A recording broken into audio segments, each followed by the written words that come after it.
deserves tremendous credit for the way that they played. They played a very consistent game. We got up, they never got down, and they just continued to play. And the bottom line on defense for us is we never got D'Angelo Russell or Shannon Scott under control.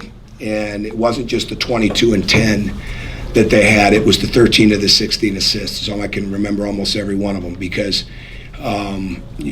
we weren't as active. Those are the keys, and that's what creates the spacing for guys like Loving and Thompson to cut, and certainly for Tate to play the way he is. He's very, very aggressive, and he was the beneficiary. Those guys did a better job of cutting and getting in the line of vision for the passes better than we did a little bit. And even though we shot 52%, made 12 threes, we didn't cut. The number one thing we needed to do in this game was to move them. This wasn't necessarily the plays.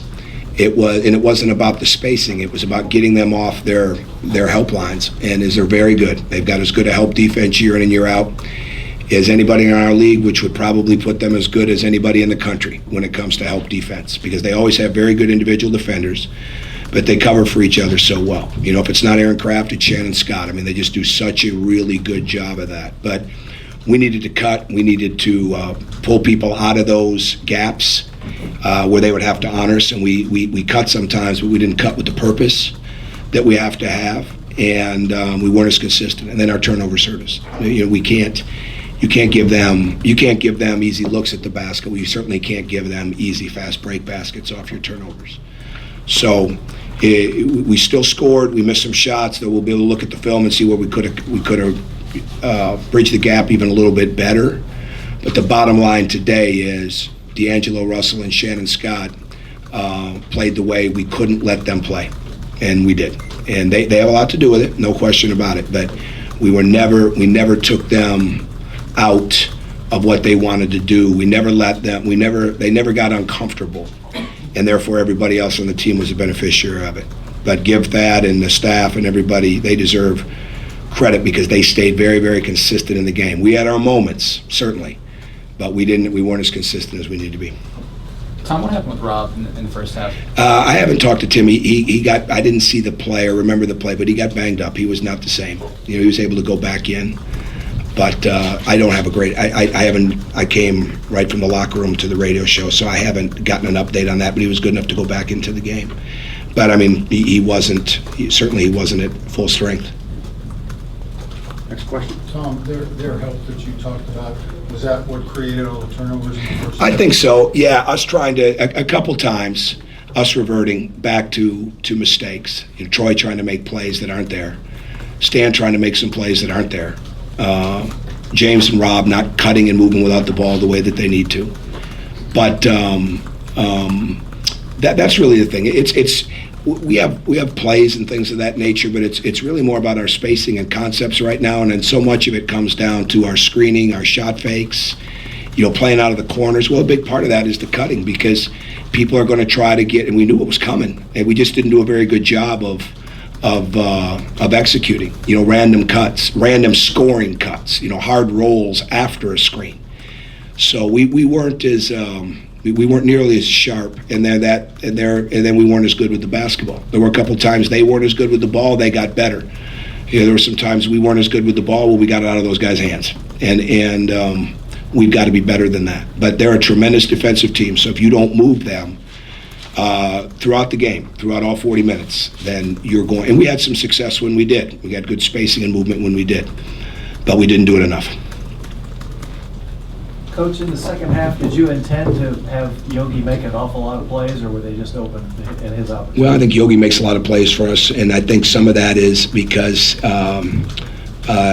could get it, but we weren't as good of a movement offense. We still had our spacing, but we didn't move the defense the way that we needed to, so we never really made them have to do, you know, 2 or 3 things at once. You know, help on their man, help on the ball. Now, when we did, we got good looks, but Yogi did a really good job. He was the most.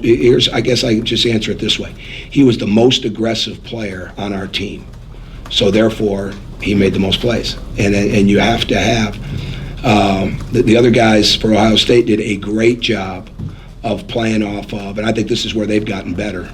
They played off of D'Angelo and Shannon very, very well today, and those guys find him. D'Angelo is a gifted player, and his vision is certainly one of the great gifts that he has, as an athlete, as a basketball player.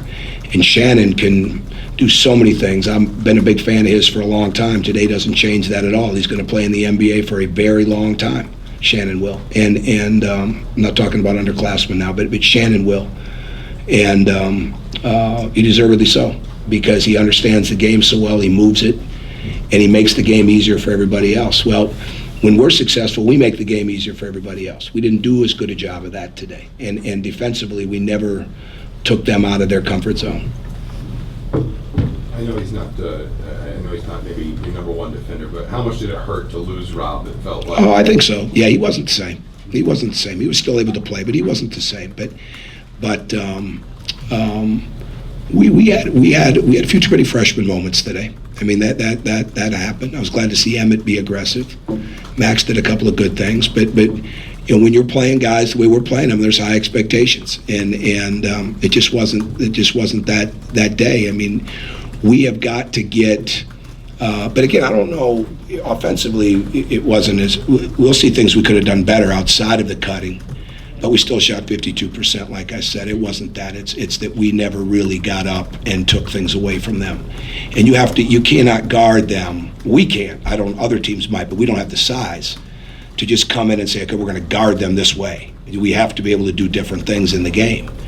But they all involve aggressiveness and being smart and talking and things like that, and we weren't as good at that. Time for one more question. Go ahead. It seems like Ohio State had some open looks around the rim today. How do you protect the paint in the rim without Connor and having Colin and Troy in there instead? Well, let me see. We've played a couple games without Hunter, and it's harder to protect the rim, certainly when you don't have that size. I think it starts with better ball pressure. It starts with I shouldn't say it starts with better ball pressure. It starts with better transition defense. One of the best ways to do it is to not turn the ball over and let them go drive to the rim. But I think it's just being aggressive in whatever you're in, whether you're switching, whether you're zone, whatever it is. Getting the lane cut off, getting somebody in front of the basket. There's a lot of different things, and we'll continue to work on figuring them out, because we're not getting any bigger anytime soon. So, thank you.